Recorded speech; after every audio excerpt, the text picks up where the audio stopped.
미국의 연이은 금리 인상으로 시장이 침체되고 있는 이때 세계적 베스트셀러 부자 아빠 가난한 아빠의 저자 로버트 키요사키는 언론 인터뷰에서 이렇게 말했다. 부자가 될 수 있는 가장 좋은 기회는 시장 붕괴가 임박했을 때 찾아온다. 자산 가치가 무너지는 이때를 저가 매수의 기회로 활용해야 한다. 부자가 되기 이미 늦었다고 생각한다면 이 영상을 통해 두려움을 떨쳐내고 좋은 기회를 잡으시길 바랍니다. 이 영상은 유명한 이 책 부자 아빠 가난한 아빠의 20주년 특별 기념판의 요점을 설명합니다. 1997년 출간된 기존 내용에서 총 10개의 추가 세션이 생겼는데요. 그만큼 핵심적인 내용이 추가되었으니 이 영상으로 포인트만 얻어가시길 바랍니다. 전체 내용을 알고 싶으시다면 책을 직접 구매하셔서 읽어보시기를 추천합니다. 영상 바로 시작합니다. 1. 부자들은 돈을 위해 일하지 않는다. 가난한 사람들과 중산층은 돈을 위해 일하지만 부자들은 돈이 자신을 위해 일하게 만든다. 삶은 사람들을 제멋대로 내두른다. 어떤 사람들은 포기하고 어떤 사람들은 싸우지만 몇몇 소수의 사람들은 거기서 교훈을 얻고 앞으로 나아간다. 그들은 삶이 자신을 내두르는 것을 오히려 환영한다. 상대를 탓하지 말고 상대가 문제라고 여겨서도 안 된다. 만일 상대가 문제라고 생각한다면 상대를 바꾸려고 애써야 하기 때문이다. 하지만 자신이 문제라는 걸 깨달으면 자기 자신을 바꿀 수는 있다. 그래야 무언가를 배우고 더 현명해진다. 상대가 문제라고 생각한다고 해서 상대를 바꾸는 건 참 어려운 문제죠. 하지만 내가 문제가 있고 내가 뭔가 개선할 점이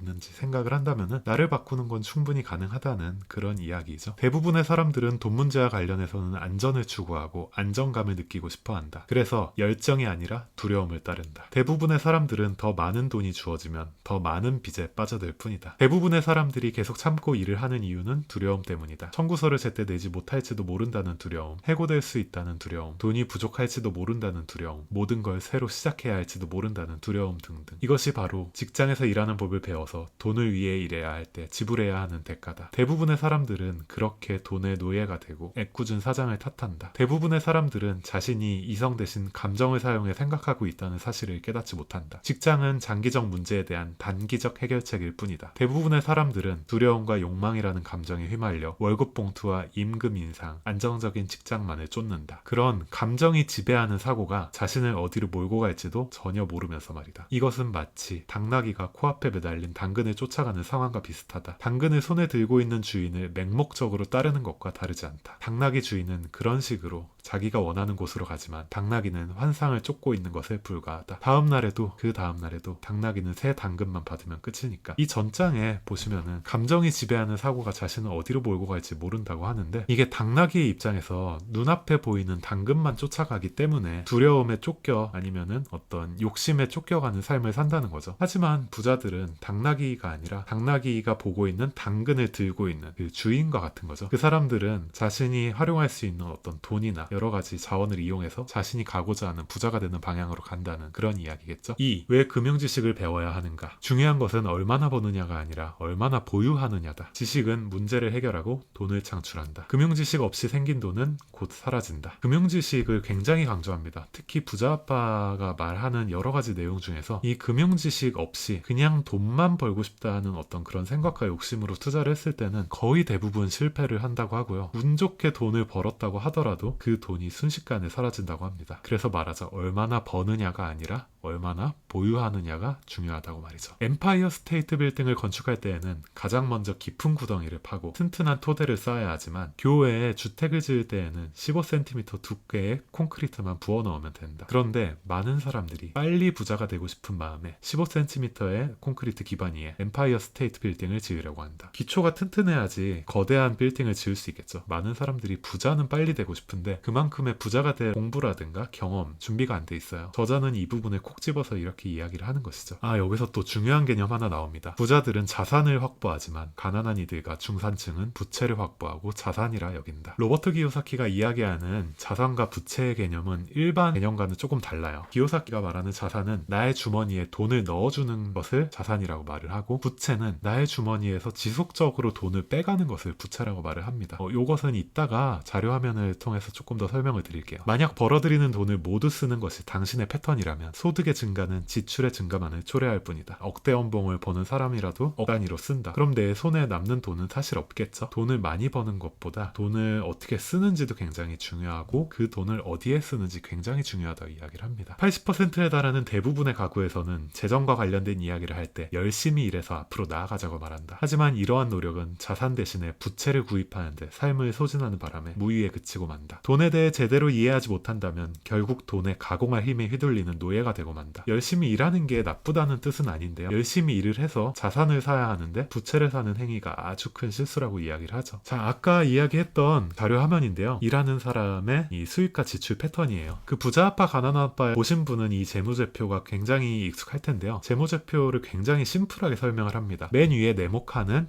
여기 맨 위에 네모칸은 수입을 뜻하고 이 아래는 지출이죠. 이 수입과 지출은 그렇게 생각하시면 돼요. 매달 들어오는 수입, 월 단위로 생각을 하시면 좀 편하고요. 지출도 매달 나가는 지출을 생각하시면 돼요. 자, 그런데 일반적인 사람들은 일자리에서 우리가 일을 열심히 해서 이렇게 수입을 받죠. 급여를 받고 바로 지출을 해가지고 이렇게 돈이 빠져나가게 됩니다. 이렇게 되면은 돈이 벌고 나가기 때문에 나에게 남는 게 아무것도 없어요. 자, 그런데 돈을 잘 버는 고소득자 어떤 그런 중산층의 삶은 어떤지 다음 화면을 볼게요. 자, 그들은 급여를 많이 받기 때문에 뭔가 쓸 여유가 좀 있겠죠. 그런데 그들은 자산을 사는 게 아니라 아래 부채를 사요. 이 부채가 내 주머니에서 돈을 계속 빠져나가게 하는 주요 원인이 되는데, 자동차를 샀기 때문에 자동차 할부금, 신용카드를 긁었다면 신용카드 이자가 나갈 것이고요. 학자금 대출을 받으면 대출 이자가 나가겠죠. 이런 부채를 샀기 때문에 이 부채에서 나오는 지출이 생기게 되죠. 이렇게 여러 가지 보유하고 있는 물건에 대한 세금을 내야 할 수 있고, 대출이자, 할부이자, 신용카드 사용이자, 이런 것들이 나의 주머니에서 돈을 빼기 때문에 이 부채가 많을수록 나의 지출이 늘어남으로 인해서 급여를 아무리 많이 받아도 나에게 남는 게 없는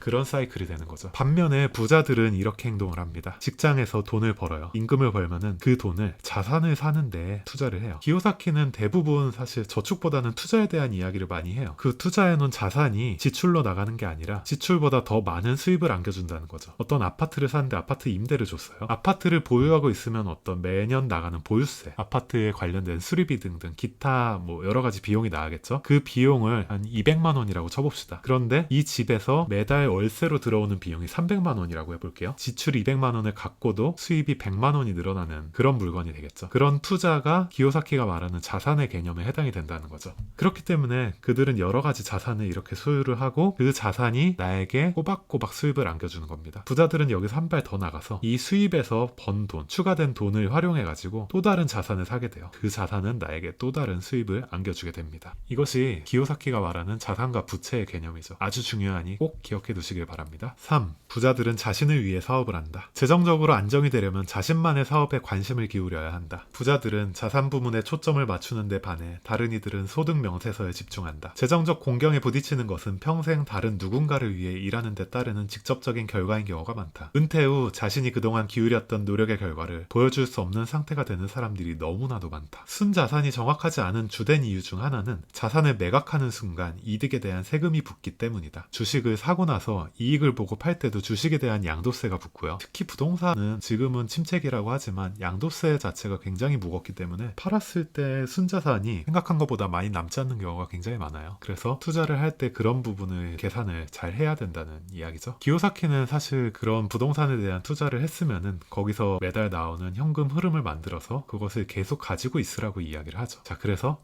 일단 돈이 들어가면 결코 빼내지 마라 라고 이야기를 하는 게, 돈이 들어간 나의 자산이 계속 일을 해줄 것이기 때문에 그것을 계속 가지고 있는 게 이익이라는 이야기를 하고 있습니다. 이렇게 생각하면 좋다. 일단 자산 부문에 들어간 돈은 당신의 직원이 된다. 그런 돈의 가장 좋은 점은 하루 24시간 일하고 앞으로 수세대에 걸쳐서도 일할 수 있다는 것이다. 이게 사람이 일을 하면 하루 8시간 일을 하고 쉬어야 되는데, 자산에 들어간 돈이 일을 하는 것은 사람이 아니기 때문에 먹고 자는 필요도 없겠죠. 그것은 계속 경제의 흐름을 따라서 나에게 일을 해주기 때문에 어떤 무한대에 가까운 수익을 받을 수 있다는 거죠. 투자를 할 때는 어떤 자산을 사야 할지를 잘 계산을 하는 게 굉장히 중요합니다. 부자는 사치품을 제일 마지막으로 장만하는 데 반해 가난한 이들과 중산층은 그것을 제일 먼저 사는 경향이 있다. 가난한 이들과 중산층은 자신의 피와 땀, 그리고 자녀들에게 물려줘야 할 유산으로 사치품을 누린다. 4. 부자들의 가장 큰 비밀, 세금과 기업. 부자 아버지는 기업이라는 법인체를 통해 통해 게임을 영리하게 풀어나갔을 뿐이다. 바로 그것이 부자들의 가장 큰 비밀이다. 사실상 부자들에게는 세금이 부과되지 않는다. 결국 가난한 사람들에게 돈을 주는 쪽은 중산층이다. 특히 교육 수준이 높은 상위소득 중산층이 그러하다. 사람들이 부자에게 벌을 주려 할 때마다 부자들은 그저 당하고 있지만은 않는다. 그들은 대응한다. 그들은 상황을 바꿀 수 있는 돈과 권력, 의지를 가지고 있다. 그들은 가만히 앉아 자진해서 세금을 더 많이 내지 않는다. 돈을 위해 일한다면 우리는 그 힘을 우리의 고용주에게 부여하게 된다. 그러나 돈이 우리를 위해 일하게 된다면 우리 스스로 그 힘을 갖고 또 통제하게 된다. 직원들은 돈을 벌고 세금을 내고 남는 돈으로 삶을 꾸리려 노력한다. 이것이 부자들이 가장 자주 활용하는 세법의 허점이다. 5. 부자들은 돈을 만들어낸다. 실제 세상에서는 종종 똑똑한 사람이 아니라 대담한 사람이 앞서 나간다. 나는 학생들을 가르치면서 과도한 두려움과 자기 회의가 개인의 천재성을 저하시키는 요인임을 알게 되었다. 답을 알면서도 용기가 부족해 행동하지 못하는 학생들을 보면 가슴이 찢어지는 것 같았다. 어떤 사람들의 경우 낡은 사고방식이 그들의 가장 큰 부채다. 그것이 부채인 이유는 그들이 그러한 사고나 행동 방식이 어제의 자산이었고 어제는 이미 가버렸다는 사실을 알지 못하고 있기 때문이다. 당신은 왜 금융지능을 키우고 싶은가? 그것은 당신이 스스로 운을 창조하는 그런 부류의 사람이기 때문이다.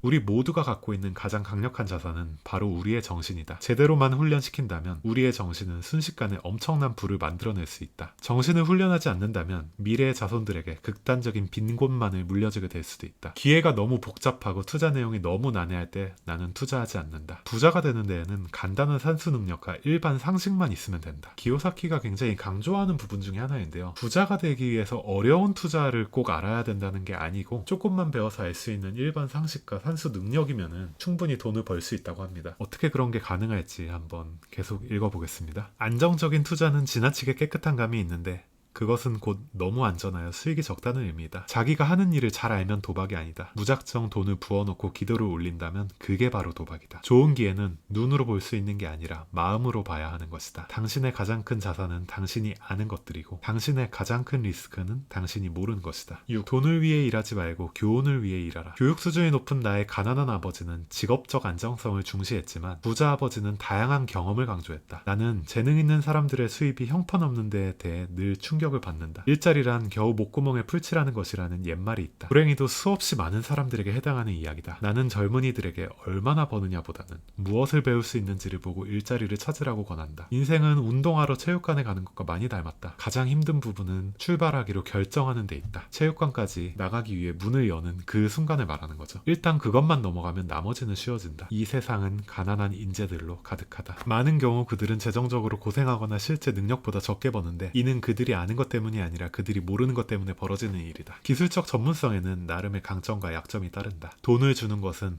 대부분의 위대한 부자 가문들의 비결이다. 7. 부자로 가는 길을 가로막는 장애물은 무엇인가? 부자와 가난한 자의 1차적인 차이점은 두려움을 다루는 방식에 있다. 나는 골프공을 잃어버린 적이 없는 골퍼는 한 번도 만나보지 못했다. 실현을 한 번도 해보지 않고 사랑에 빠진 사람도 본 적이 없다. 그리고 한 번도 돈을 잃지 않고 부자가 된 사람도 만난 적이 없다. 대부분의 사람들이 금전적으로 이기지 못하는 이유는 돈을 잃어서 느끼는 고통이 부자가 되어서 얻는 즐거움보다 훨씬 크기 때문이다. 부자 아버지는 실패가 자신을 더욱 강하고 똑똑하게 만든다는 사실을 알았다. 이는 그가 잃는 걸 좋아한다는 의미가 아니다. 다만 자신이 누구고 어떻게 손해를 다루어야 할지 알고 있었던 것일 뿐이다. 그는 손실을 받아들이고 그것을 결국 승리로 바꾸었다. 누구나 실패하고 실수하는 경우는 당연히 있을 수밖에 없는데 부자들은 그런 상황이 나에게 왔을 때 이것을 어떻게 받아들이는지를 굉장히 신경을 많이 쓴다는 거죠. 텍사스 사람들은 실패를 덮어버리지 않고 오히려 거기서 영감을 얻는다. 실패를 받아들여 그것을 구호로 전환시킨다. 두려움과 의심이 머릿속에 파고들면 누구든 어느 정도 겁을 먹기 마련이다. 새양지 레이스에서 빠져나오는 것은 기술적으로 쉬운 일이다. 교육이 많이 필요하지도 않다. 그러나 안정성에 대한 의심이 대부분의 사람들을 절룩거리게 만든다. 나는 그럴 여유가 없다는 말은 슬픔과 무력감을 야기하고 이는 다시 낙담과 종종 우울증으로 이어진다. 내가 어떻게 하면 그럴 여유를 마련할 수 있을까?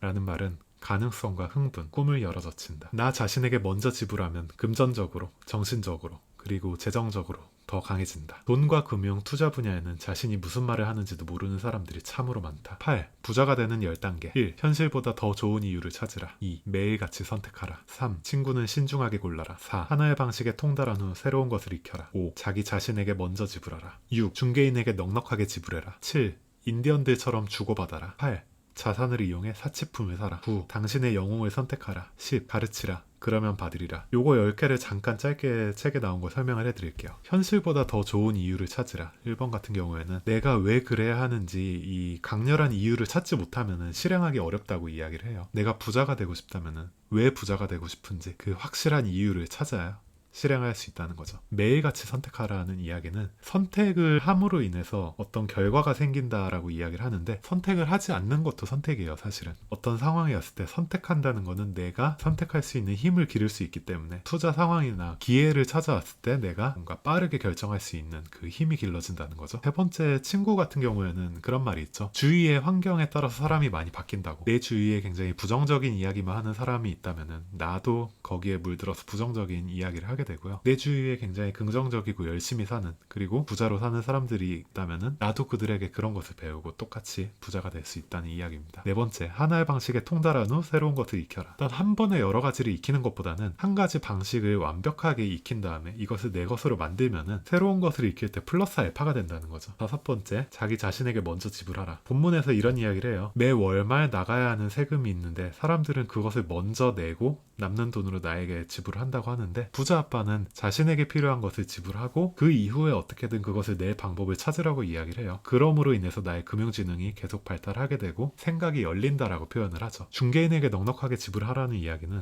모든 투자를 할 때 특히 부동산 투자는 중개인을 통해서 하는 경우가 굉장히 많은데, 이 중개인의 도움 없이는 사실 좋은 투자 기회를 잡기가 쉽지가 않아요. 그렇기 때문에 이런 좋은 투자 기회를 잡아주는 중개인에게 넉넉하게 지불을 해야 그 중개인도 내 편이 되고 나에게 더 좋은 기회를 줄 수 있기 때문이죠. 인디언들처럼 주고받으라, 이 이야기는 인디언들 문화 중에 그런 게 있다고 해요. 손님이 오면은 이불이나 옷까지 등 여러 가지를 준다고 해요. 인디언 문화를 모르는 사람들은 그게 자신에게 주는 선물인 줄 알고 그냥 쓰는데, 인디언들이 나중에 그 물건을 빌려준 거니까 다시 돌려달라고 이야기를 한다고 하더라고요. 공짜로 주고받을 수 있는 게 있다면 그걸 활용해서 투자에 활용하라는 건데, 아파트 투자로 이야기를 한다면은 계약금이라든가 전세금 아니면 대출, 이런 걸 활용해가지고 투자를 하라는 이야기를 합니다. 자산을 이용해 사치품을 사라는 거는, 그러니까 사치품을 꼭 사라는 게 아니라 사치품을 사고 싶다면은 자산에서 나오는 돈을 이용해서 사치품을 사라는 거죠. 먼저 자산을 사고 그 이후에 사치품을 사야 한다는 이야기입니다. 당신의 영웅을 선택하라. 멘토를 정하라는 이야기죠. 성공한 사람이 있다면 그 사람을 본받고 그 사람에게 배우는 게 가장 중요하다는 거죠. 10번째 같은 경우에는 가르침으로 인해서 내가 더 배우는 게 많다는 이야기를 합니다. 실제로도 사람들이 그냥 듣고 배우는 것보다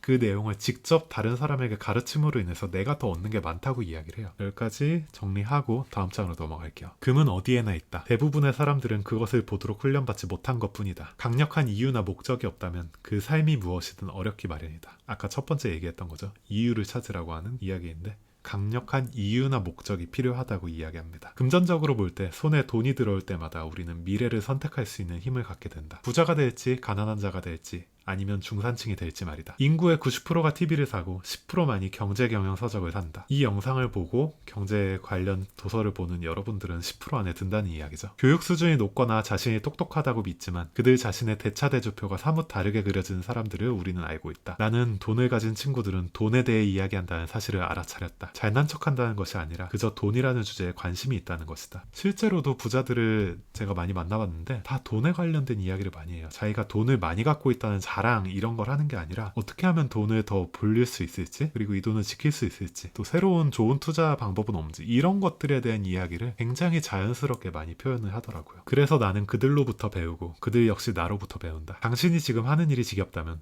혹은 충분한 돈을 벌지 못하고 있다면 방식을 바꿔서 돈을 벌어야 한다. 내적인 용기가 부족한 사람은 종종 자기 통제력을 지닌 이들의 희생자가 된다. 나도 돈을 잃은 적이 자주 있지만 그러한 투자는 항상 잃어도 크게 지장 없는 돈으로 한다. 쉬운 길이 어려워지고 어려운 길이 쉬워지는 경우는 빈번하게 일어난다. 9. 지금 당신이 해야 할 일. 지금 하는 일을 중단하라. 잠시 멈춰서 무엇이 잘 되고 무엇이 안 되는지 가늠하라. 투자를 하고 있다면 이 투자가 무엇이, 어떤 부분이 좋은 투자이고 어떤 부분이 리스크가 있는지 확인하라는 이야기죠. 새로운 아이디어를 찾으라. 새로운 투자 아이디어를 얻기 위해 서점에 가서 독특하고 다양한 주제의 책들을 찾아보라. 로버트는 조엘 모스코이츠의 16%의 해결책에서 새로운 것을 배우고 행동에 박차를 가한 바 있다. 당신이 하고 싶은 일을 해낸 사람을 찾으라. 그들을 점심 식사에 초대해 그에 관한 비결과 조언을 말해달라고 청하라. 강의를 듣고 책을 읽고 세미나에 참석하라. 로버트는 신문과 인터넷을 뒤져 참신하고 재미있는 강연을 찾는다. 많은 제안을 하라. 거래를 원하는 당사자가 되기 전까지는 적절한 가격이 얼마인지 알 수 없다. 대부분의 판매자들은 너무도 많이 요구한다. 자기가 가진 무언가의 가치보다 낮은 가격을 제시하는 경우는 거의 없다. 사고 파는 과정은 단지 재미있는 게임일 뿐이다. 제안을 하면 누군가는 받아들일지도 모른다. 한 달에 10분 정도 특정 지역을 걷거나 조깅을 하거나 운전하라. 로버트는 생애 최고의 부동산 투자처 중 일부를 이런 식으로 발견했다. 그는 1년 동안 특정 지역을 조깅하면서 변화가 있는지 찾아본다. 거래를 통해 이득을 보려면 반드시 두 가지 요소가 있어야 한다. 굉장히 중요합니다. 저렴한 거래 대상과 변화이다. 저렴한 거래 대상은 많다. 그러한 거래 대상을 이익을 얻을 수 있는 기회로 바꾸는 것이 바로 변화다. 한 달에 몇 분 정도밖에 걸리지 않는 일이다. 로버트는 그것도 운동이나 쇼핑 등 다른 일을 보면서 수행한다. 모든 시장에서 저렴한 상품을 찾으라. 소비자들은 언제나 가난하다. 슈퍼마켓이 세일을 할 때 예를 들어 화장실 휴지를 싸게 팔면 소비자들은 우르르 몰려와 사재기를 한다. 그러나 부동산이나 주식시장이 세일을 하게 되면 소비자들은 종종 도망쳐버린다. 이 점을 명심하라. 당신이 이득을 올리는 것은 팔 때가 아니라 살 때다. 올바른 장소를 찾으라. 부동산으로 치면 좋은 입지를 말합니다. 한 이웃이 10만 달러짜리 아파트를 샀다. 로버트는 바로 옆에 있는 똑같은 아파트를 5만 달러에 샀다. 이웃이 로버트에게 그 아파트 가격이 올라가기만을 기다리고 있다고 말하자 로버트는 그에게 이득은 팔 때가 아니라 살 때 만들어진다고 말했다. 이웃은 부동산 중개인의 도움을 받아 그 물건을 샀고 로버트는 500달러를 주고 들은 강좌에서 배운 경매를 통해 그 건물을 샀다. 그러나 그의 이웃은 부동산 투자 강의가 500달러나 하는 것은 너무 비싸다고 생각하며 그런 돈이나 시간을 감당한 여유가 없다고 했다. 아까 이야기했죠. 나는 그럴 여유가 없다 라는 표현이 여기 또 나옵니다. 그는 그저 가격이 올라가기만을 기다릴 뿐이다. 사고 싶어하는 사람을 먼저 찾은 후에 팔고 싶어하는 사람을 찾으라. 파이를 사서 여러 조각으로 자르라. 대부분의 사람들은 자기가 감당할 수 있는 것을 찾기 때문에 늘 너무 작은 것만을 본다. 그들은 파이의 한 조각만을 사며 따라서 작은 것에 대해 더 많은 돈을 지불한다. 작게 생각하면 큰 것을 얻을 수 없다. 부자가 되고 싶다면 크게 생각하라. 크게 생각하라. 중요하기 때문에 2번 반복을 합니다. 소매상들은 대량 할인 판매를 좋아한다. 사업을 하는 대부분의 사람들은 손이 큰 사람들을 좋아하기 때문이다. 설사 당신이 거래할 수 있는 규모가 작다고 해도 다른 사람들과 결탁해 큰 거래를 협상할 수 있다. 작은 사람들이 작게 머무르는 것은